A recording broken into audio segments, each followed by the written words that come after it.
La voz de los protagonistas. En Contextos.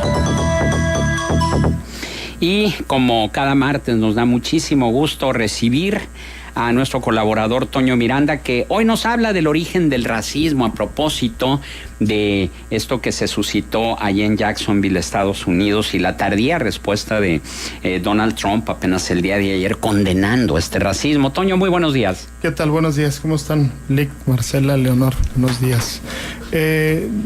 Vamos a tratar de hablar un poquito así del origen del racismo desde la parte psicológica. Se supone que la identidad se forma a través de 3 procesos. Identidad es saber quién soy, quién fui y quién puedo ser, ¿no? Es para no explicarlo aquí como psicoanalista, ¿verdad? Primero es, uno convive, imita, el primer paso. Segundo paso, se identifica. Y tercer paso, introyecta, o sea, hace suya esa conducta. Un ejemplo sencillito es, yo voy al juego del Santos con mi papá, lo veo feliz, imito su conducta, porque es alguien importante para mí. El siguiente año me identifico, por decirlo de alguna manera, no tiene que ver con cronológicamente. Me identifico, yo digo, a mí también me gusta ese equipo. Y la introyección es que independientemente si está mi papá o no, yo me gusta irle al equipo del Santos. Entonces, en el racismo hablamos de una identidad de esta forma, donde nos creemos mejores que el otro, nos creemos únicos, nos creemos que la visión que nosotros tenemos del mundo es la única. En el ejemplo del Santos, yo diría, no hay ningún otro equipo más que mi equipo y mi visión y mis sentimientos. Si lo hablamos a nivel sociológico, tenemos la supremacía, aparentemente, de una raza, la raza blanca, que es la que manda, la que dirige, la mejor versión del ser humano. Ya tenemos antecedentes en el pasado de Hitler, etcétera, etcétera. Yo no estoy diciendo que eso esté bien, obviamente está mal, pero si yo tengo introyectado esa identidad, esa manera de ser va a excluir a todo lo demás. Y si tengo un presidente, un representante del poder en mi país que favorece de alguna forma esas conductas, entonces la realidad me está diciendo que mi conducta, mi identidad, mis sentimientos son de forma adecuada. Si yo tengo aparte un presidente bélico o prepotente, por decirlo coloquialmente, me va a alentar inconscientemente o más conscientemente a atender ciertas conductas para decir que el otro está mal. Hay que educarlo o hay que eliminarlo cuando empieza a crecer un movimiento con un nivel de violencia altísimo, ¿no? Ahora, o viceversa, ¿no? Es decir, sí, porque así como hay quienes lo imitan, sí, hay quienes lo repudian. Claro. Y en esto utilizando el modelo que tú estás planteando, obviamente quien tiene actitudes racistas es porque recibió esa lección de sus padres, ¿no? Es decir, tuvo un padre que fue racista en su momento, pero se da la contraria, ¿no? Es decir, el hecho de que antes de que tú introyectes eso, tienes otros elementos de tu entorno que te hacen ver que esa actitud es negativa. Y entonces tu reacción es contraria, ¿o no suele suceder eso? Sí, claro. En un universo muy polarizado, por decirlo de alguna forma, vamos a poner el ejemplo de Coahuila. En algo tan polarizado, favorece el descalificar al otro. Digo, ahorita han hablado ustedes a lo largo del programa de uno y otro, digamos, de bando. Pero el problema aquí tiene que ver con la autoestima también. Se vuelve racista la persona que en el fondo ni siquiera está convencido de que realmente sea esa la mejor manera de ser. O sea, hay una carencia en la autoestima y decir, voy a descalificar al otro le proyecto todas las cosas que yo no puedo ver negativas dentro de mí. Vamos a poner una familia que dice, lo mejor es en la familia, lo mejor se da aquí, siempre es lo maravilloso, y el vecino es el sucio, el vecino es el codo, el vecino es el chismoso.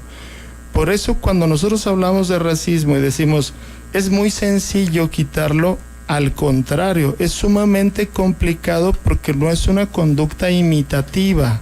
Es una conducta introyectada y sumamente profunda para convencer a un lado o a otro. Por eso en situaciones tan polarizadas como pasó en Estados Unidos, como ha pasado en México, tiene un alto grado de peligrosidad tener tan polarizados el asunto, porque no hay gris, hay negro y blanco. Entonces, cualquier chispita que salte del negro y el blanco, literalmente, va a generar un conflicto, que ahorita digo, ustedes han hablado a lo largo del programa de hoy un poquito de esto.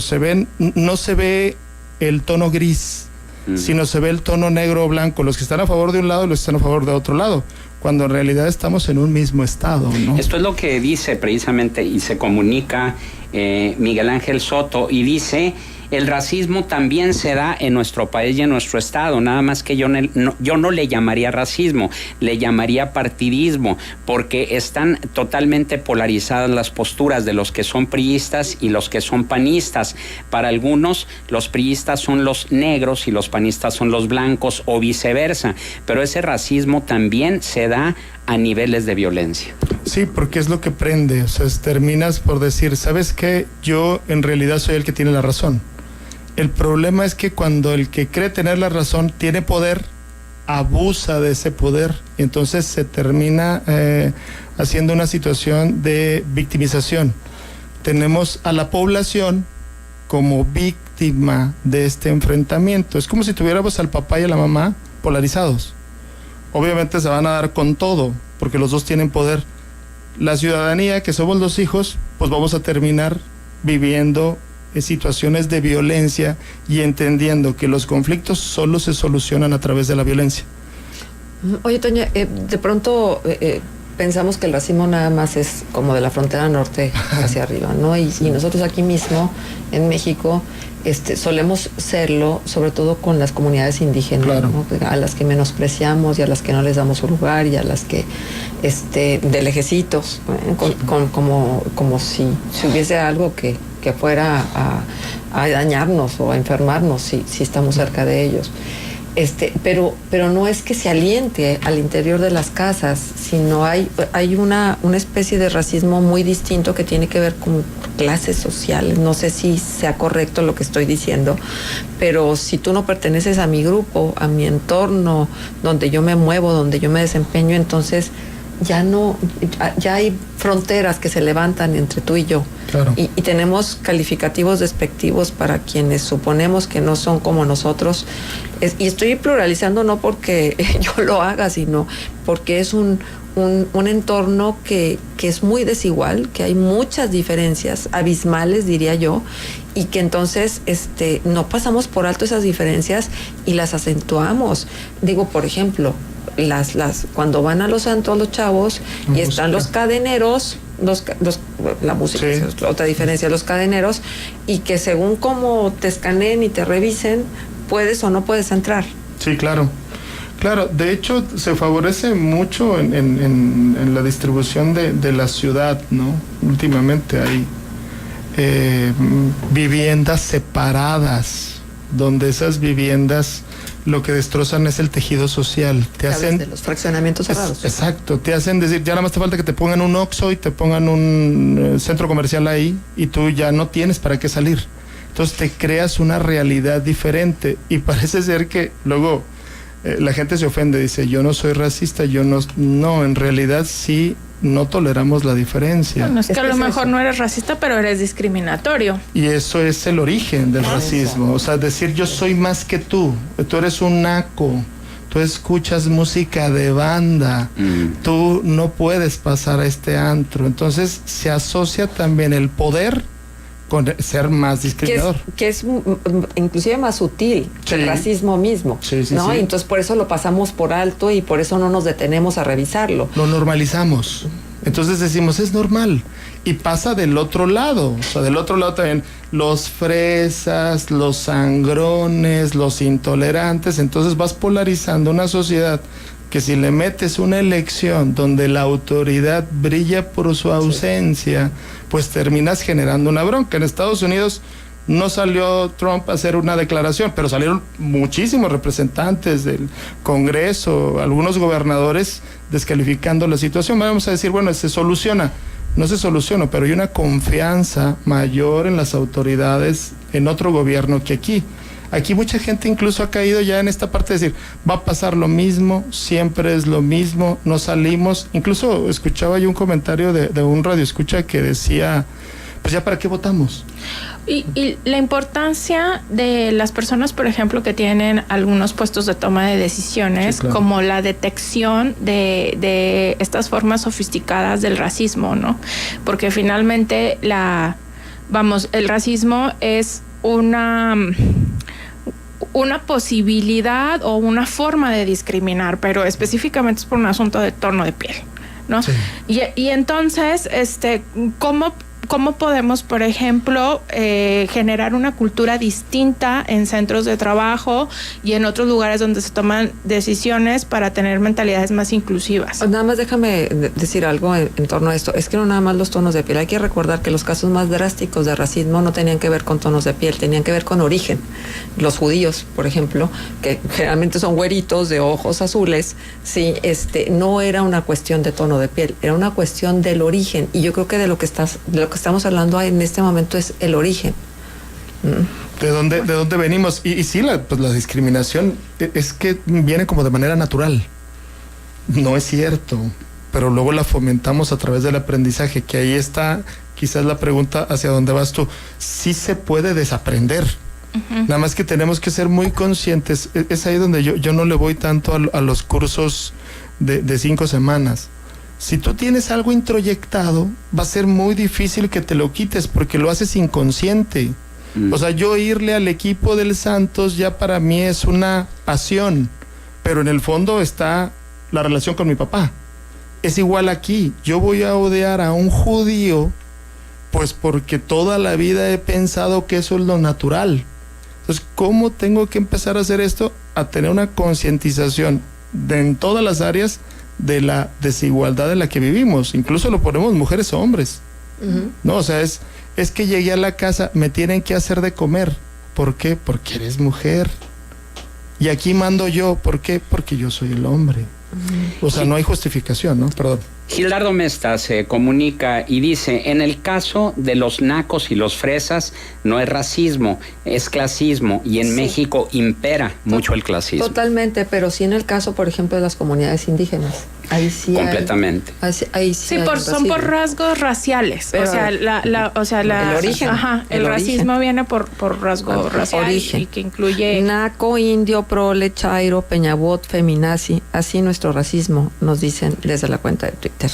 Sí. Y para Toño Miranda, más bien comenta Radio Escucha a través de WhatsApp.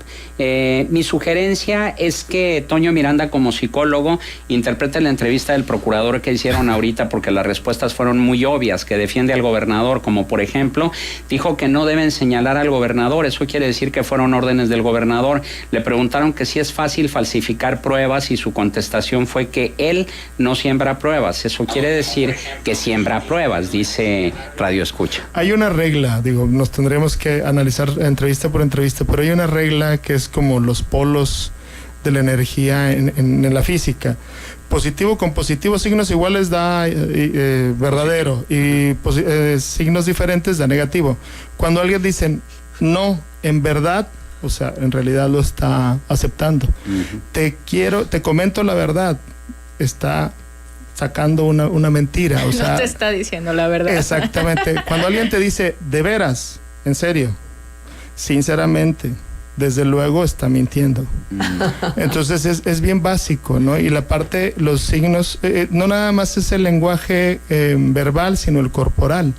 Aquella imagen de Clinton volteando a la cámara para un lado y con la cabeza diciendo que sí, yo no tuve ninguna relación con esa mujer. O sea, está diciendo que sí.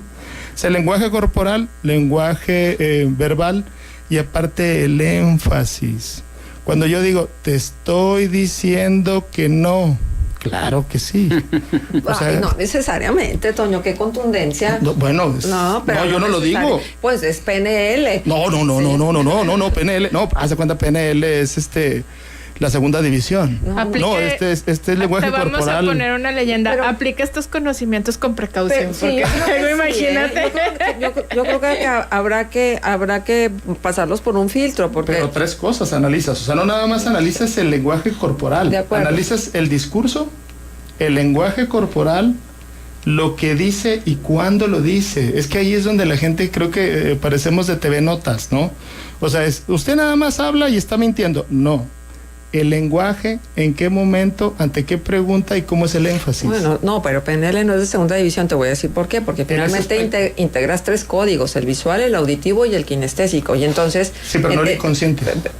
Bueno, PNL no sé. toma el inconsciente. Y el Habrá inconsciente, que ver. acuérdate de la introyección.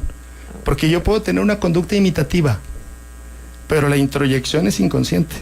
Y cuando tú analizas una conducta inconsciente, estás del otro lado. Digo, por eso los perfiladores del FBI te dicen, un morenito entre 25 y 30 años que hace esto y hace esto otro. Pues porque hay un estudio y una secuencia que en México no se da. Oigan, ¿vieron el tuit de Barack Obama? Que es el segundo tuit más retuiteado después del de Ariana Grande. Es una fotografía bellísima porque está Barack Obama asomado en una ventana donde hay tres chiquitos de diferentes razas y pone ahí una cita maravillosa, y que la verdad es que deberemos dejar la teoría y lo bonito para irnos a la práctica de todos los días, para no ser clasistas, para no ser racistas, para no ser discriminadores por una cuestión de género, etcétera, etcétera, ¿no? Que creo que eso es lo que buena falta nos hace aquí en nuestro país. Muy bien, Toño, ¿algún punto de contacto? Sí, como no, en Twitter es @neuromiranda y el teléfono es 204-7113. Escuchó usted a Antonio Miranda en el contexto psicológico.